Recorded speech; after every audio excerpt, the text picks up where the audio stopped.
Chers téléspectateurs de Vision Africaine TV qui nous suivent à travers le monde et particulièrement au Sénégal, nous avons aujourd'hui comme invité M. professeur Oumar Sow, titulaire d'un KMCM à la Faculté des Sciences et Technologies de l'Éducation et de la Formation, FASTEF de Dakar. Oumar Sow, originaire de Tiguéré, né dans la région de Matam, un professeur de français au CM Malika, banlieue de Dakar, poste qu'il occupe d'ailleurs depuis 2009. Il est invité aujourd'hui, c'est son œuvre intitulée Tourbillon. Monsieur Oumar Sow, bonsoir. Présentez-vous aux téléspectateurs de Vision Africaine qui vous suivent à travers le monde. Bonsoir, monsieur Si. Bonsoir à tous les téléspectateurs et téléspectatrices de la chaîne Vision Africaine TV. Donc, je suis Oumar Sow, professeur de français au CM Malika.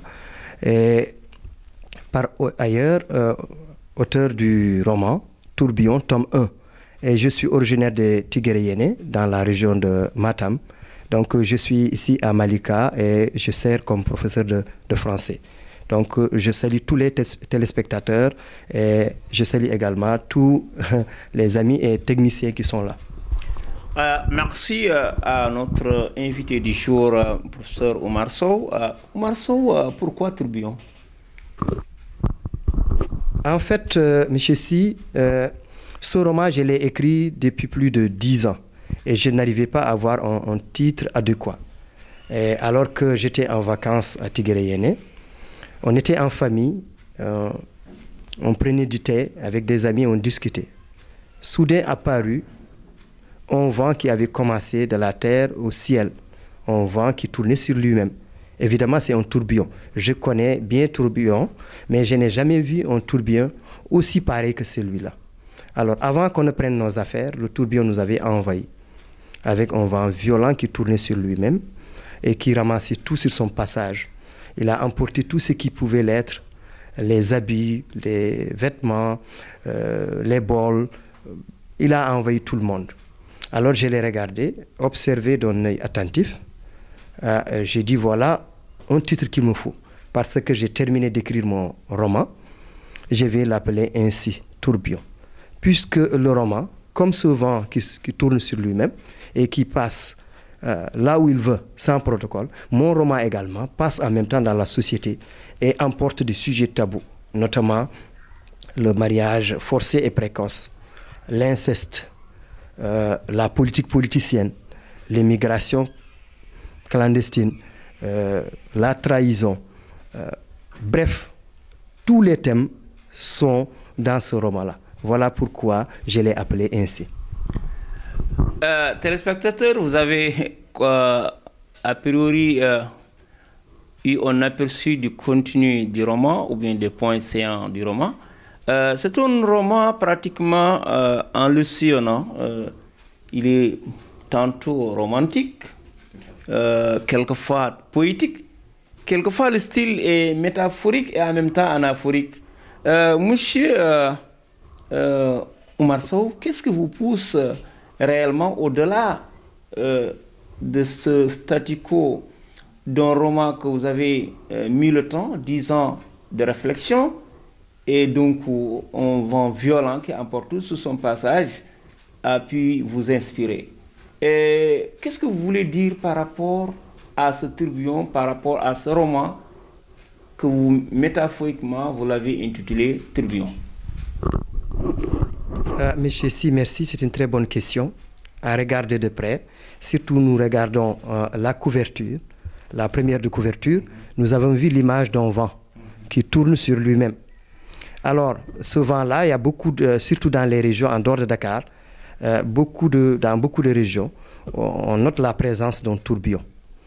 Alors, ce vent, il est également présent en ville, non pas sous forme de vent, mais sous forme de courant d'eau. Dans l'eau, par exemple, surtout dans les plages à baignade interdite, ce sont des tourbillons qui sont à l'intérieur. Voyez ce que le tourbillon fait.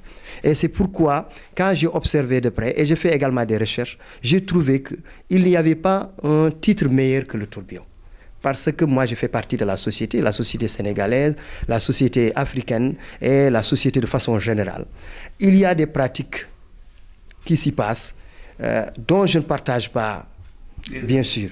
Et j'ai décidé, en tant qu'écrivain, de mouiller ma plume à ma manière, parce que le mérite d'un écrivain ne réside pas dans le sujet qu'il traite. Plusieurs écrivains peuvent traiter en même temps un même sujet, mais ils n'auront pas les mêmes résultats. Donc je disais que le mérite d'un écrivain ne réside pas dans le sujet qu'il traite, mais c'est la manière. Son originalité se trouverait dans la manière.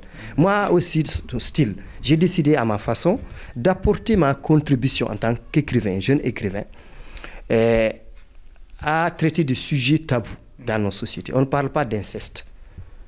Et pourtant, c'est le vécu quotidien de beaucoup de familles. Alors, si nous prenons le cas pratique de Sira, c'est une jeune fille à l'âge de 12 ans qui partait à l'école, qui était avec sa camarade de classe, Dibile. Elles avaient des rêves. Sira voulait devenir magistrate. Elle voulait combattre l'injustice. Dibile, quant à lui, elle voulait être une enseignante, à l'image de Madame Barakissa, une dame de fer qui les avait inspirés. Alors, du chemin de retour de l'école, Safiatou, la maman de Sira, l'appelait, l'interpellait. Sira, Sira. Elle arrive en courant. Elle lui dit, les études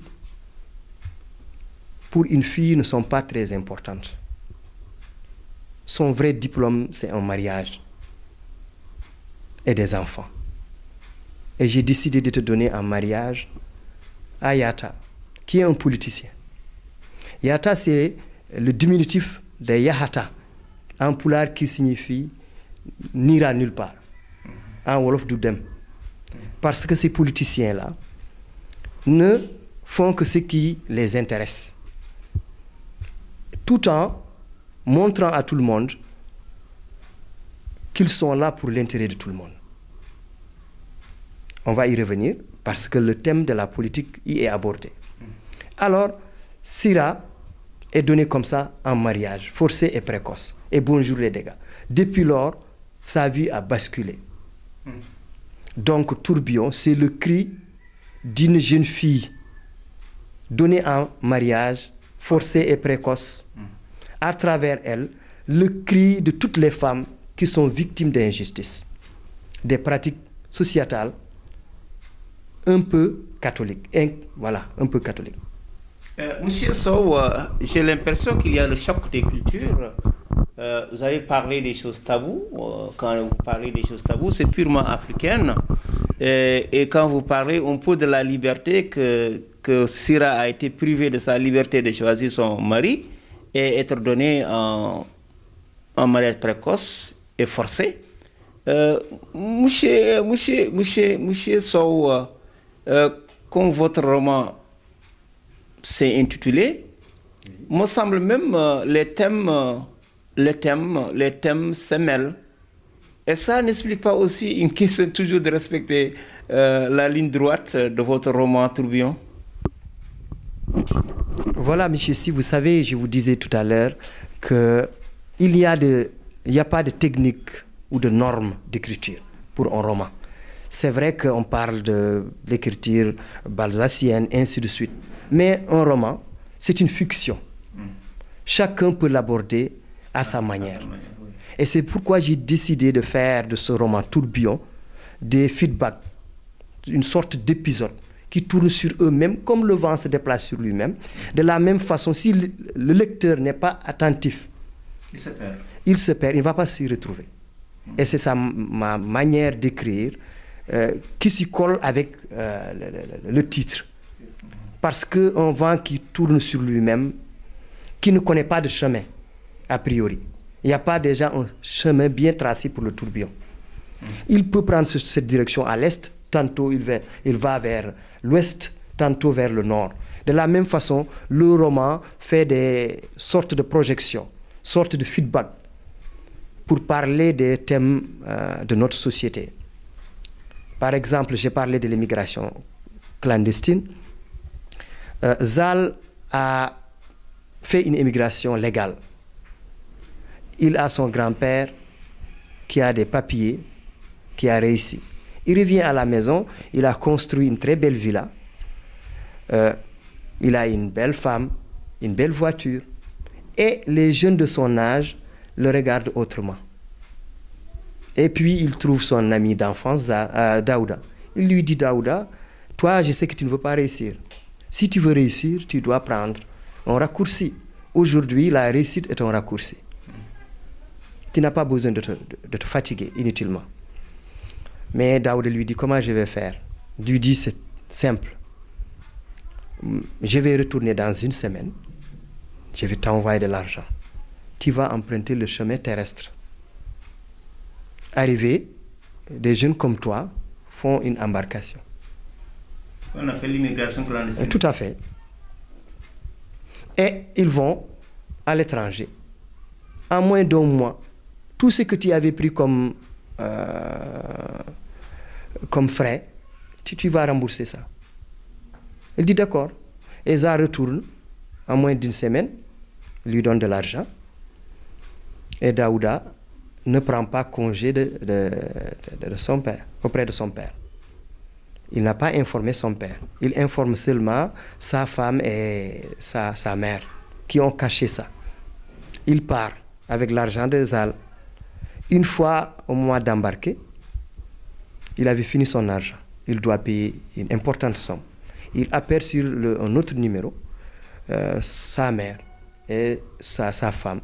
Elles vont vendre tous leurs bijoux et rassembler leur or, argent et envoyer à l'adresse indiquée.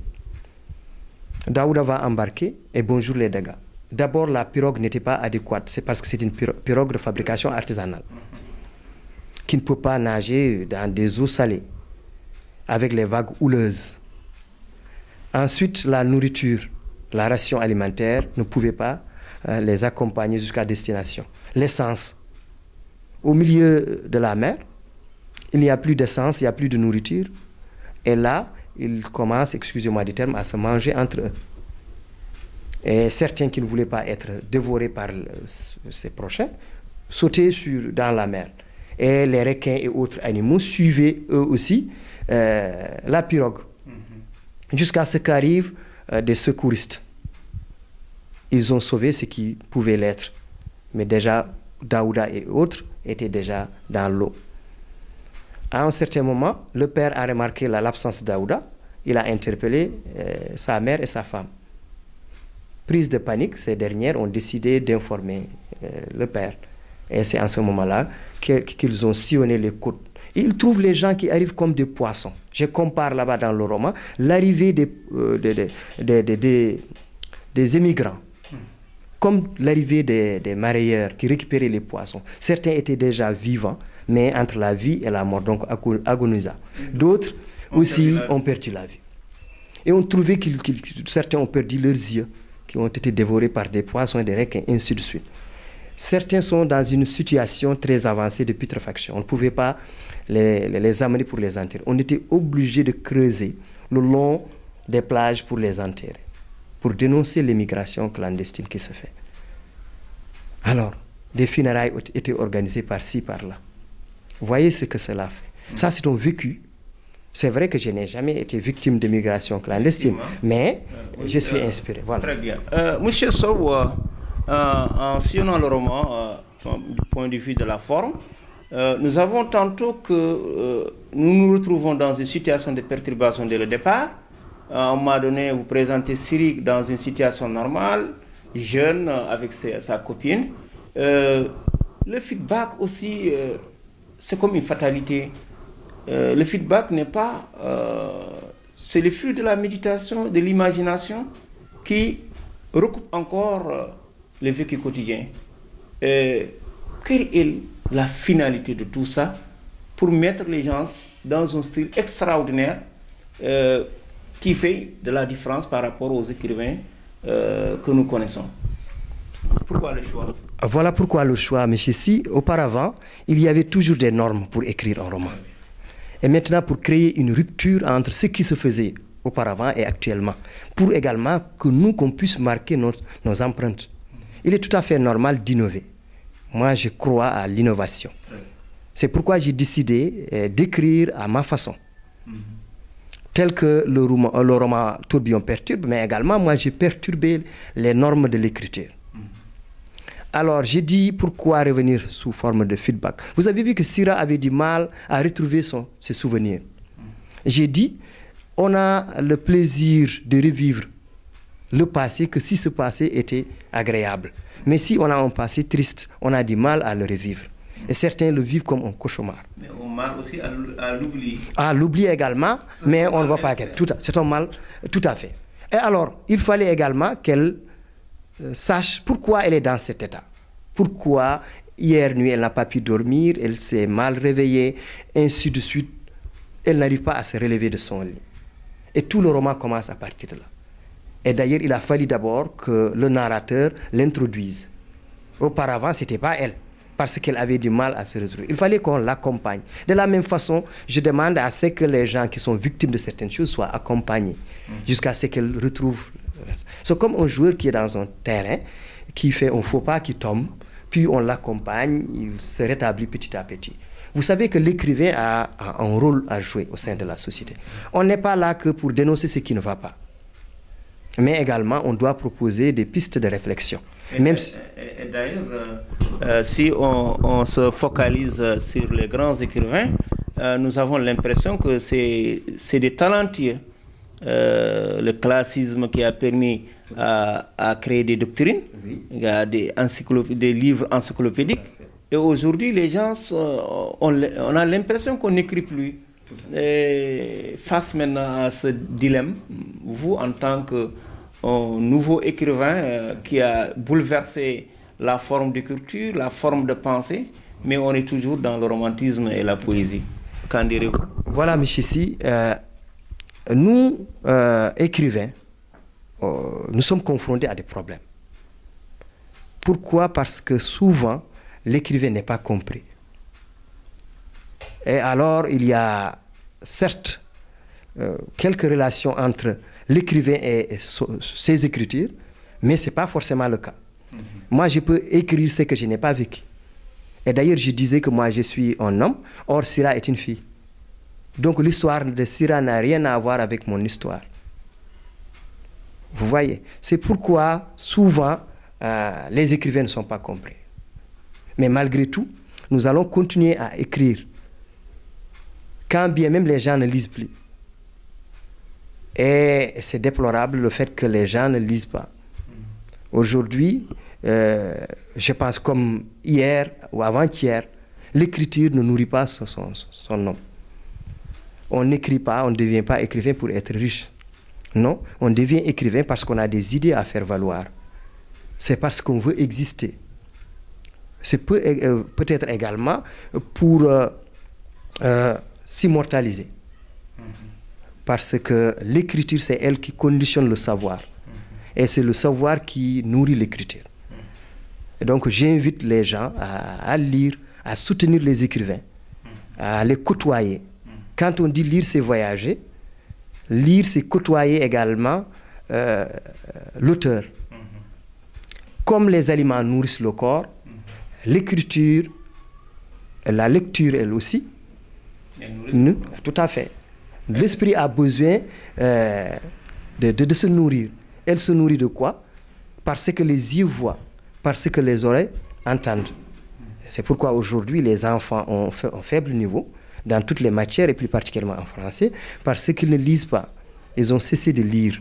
Nous, les écrivains, nous les invitons à lire. Parce qu'un écrivain, c'est quelqu'un d'abord qui a fait beaucoup de recherches pour pouvoir écrire peu. Comme on le dit, pour pouvoir enseigner, il faut beaucoup apprendre. Qui cesse, tout à fait, doit cesser d'enseigner. Donc c'est lui qui... Une fois encore de plus, j'ai le rôle d'un écrivain dans la société, c'est de parler de lui-même. Quand parler de lui-même, c'est parler pour les autres. Tout à fait. Faire parler le vécu des autres, c'est parler pour ceux qui n'ont pas de voix. Porter la voix de ceux qui n'ont pas de voix. Tout à fait. Et je crois que la société ne peut pas être soustraite de ces savants. Oui, tout à fait. Vous venez de le dire, un esprit sain, dans un corps sain, mais je vais ajouter aussi dans un environnement sain. Tout à fait. Parce que je crois que tout ce que la société rencontre comme difficulté ne se passe pas en dehors de la société. Il faut mettre le doigt sur le point sur les i pour quand même donner une solution, une guérison par rapport aux maux de la société. Monsieur Sow, vous, téléspectateurs qui nous suivent aussi, en tant que aussi notre invité, ça c'est le rôle aujourd'hui d'un éducateur. L'éducation avec le choc des cultures. Vous savez, on dit que la famille c'est la première cellule de base d'éducation. Et maintenant, l'école aussi, on apprend pour la vie et par la vie. Tout à fait. Et quelle liaison pouvez-vous souffler à la population aujourd'hui qui ont des problèmes de repères pour se retrouver dans de bonnes valeurs? Alors, M. Sis, tout à fait. L'école, d'ailleurs, je l'ai dit. Je l'ai dit parce que Safiatou n'avait pas bien compris. Alors, moi, je ne soutiens pas l'idée de Safiatou. Je ne soutiens pas telle ou telle idée. Moi, je suis un écrivain, j'ai dit ce que je pense. Et c'est au lecteur d'en déduire. Donc, Safiatou, elle, qu'est-ce qu'elle dit? Elle dit que l'école n'éduque pas. L'école a un rôle d'éducatrice. L'école doit éduquer. Mais la première éducation ne doit pas se faire à l'école. Mais l'école doit éduquer. L'école n'a pas seulement pour vocation de former. Non, sinon, parce que pour former quelqu'un, il faut d'abord qu'il ait des dispositions. L'école doit créer ces dispositions, ou bien continuer à pérenniser ces dispositions.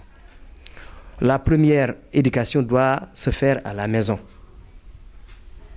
Et ce n'est pas quand l'enfant est né, bien avant que l'enfant ne soit né. L'islam l'a dit. C'est pendant même qu'on cherche une épouse.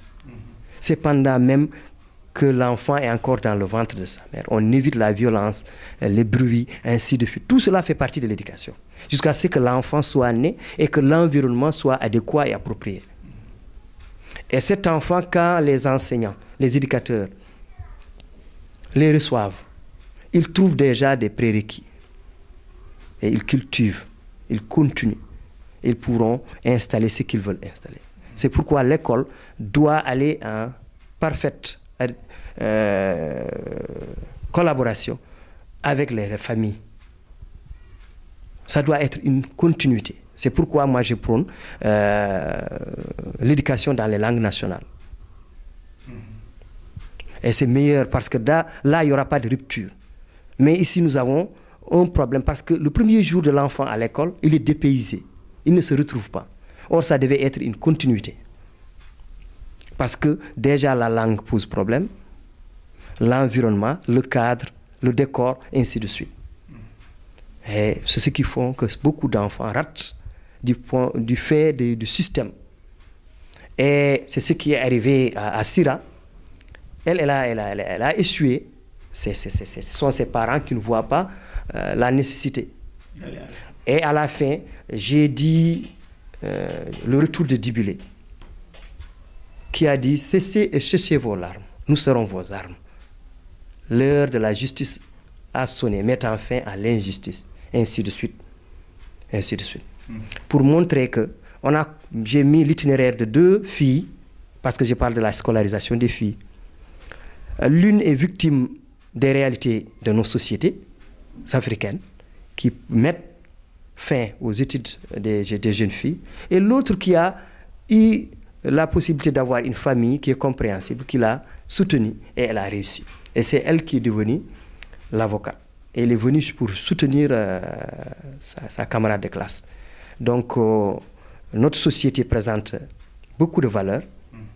Cependant, il y a quelques enfreins que nous devons rectifier. Et c'est le rôle des écrivains d'en parler et d'exposer ça pour que les gens soient encore plus conscients de cela.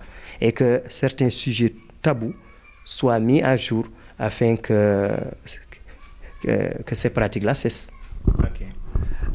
Chers téléspectateurs de Vision africaine, Nous savons qu'aujourd'hui, notre invité, la tête, machallah, est pleine d'idées, comme l'indique son roman Tourbillon.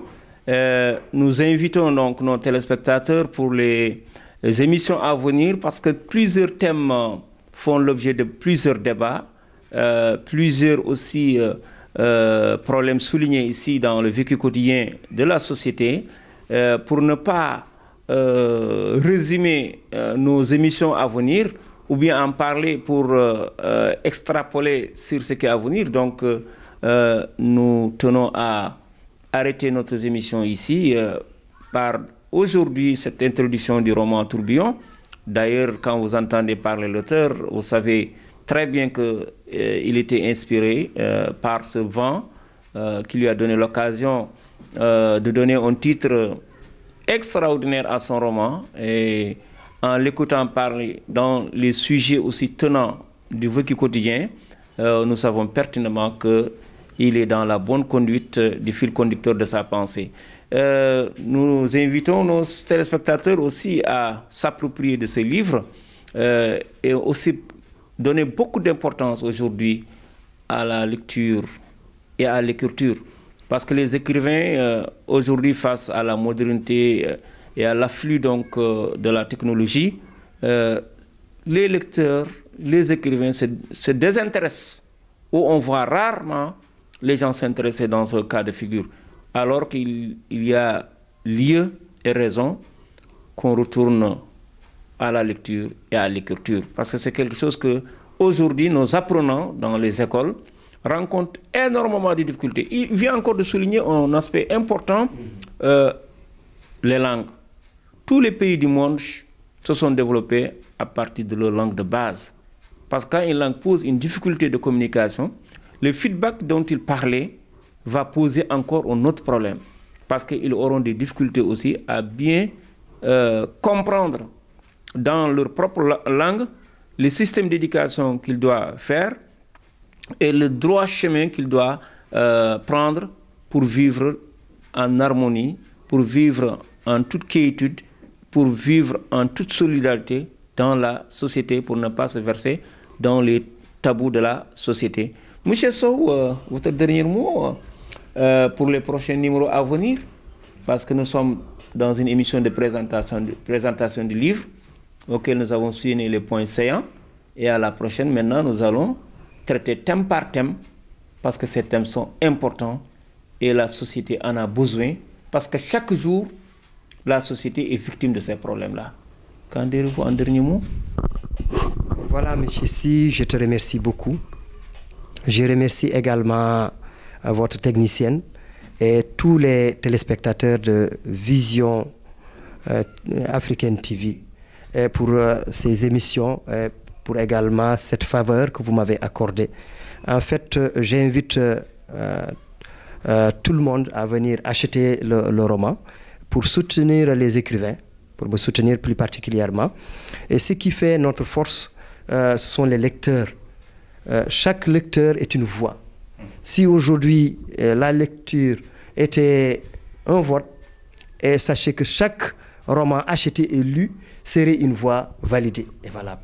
Donc c'est pourquoi nous invitons beaucoup les gens à s'intéresser à la lecture et à lire pour nourrir leur esprit, comme ils nourrissent leur ventre, parce que l'esprit a besoin d'être cultivé. Et nous, les écrivains, on doit encore s'intéresser à notre société. Et on y pense parce que c'est une construction. Vous faites votre travail. Nous également, nous sommes en train de faire notre travail. Et nous invitons aux autres également à lire pour faire leur travail parce que c'est un travail de chaîne. Alors, j'appelle les gens à beaucoup lire s'ils veulent vraiment faire une carrière dans les études, s'ils veulent faire des études poussées, des recherches, parce qu'on ne peut pas devenir un bon étudiant, un bon chercheur, un bon écrivain si on ne lit pas.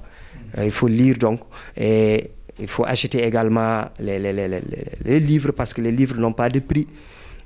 Quel que soit le prix, c'est le savoir. Le savoir est plus important que l'argent. Parce que le savoir peut amener l'argent, mais l'argent lui seul ne peut pas amener le savoir. Voilà, donc je vous remercie. Je remercie beaucoup de votre chaîne qui fait un bon travail, qui est en train de faire la promotion des jeunes écrivains comme moi et qui s'intéresse également à la culture. Donc nous vous remercions beaucoup. Et à la prochaine. Merci, M. Sow.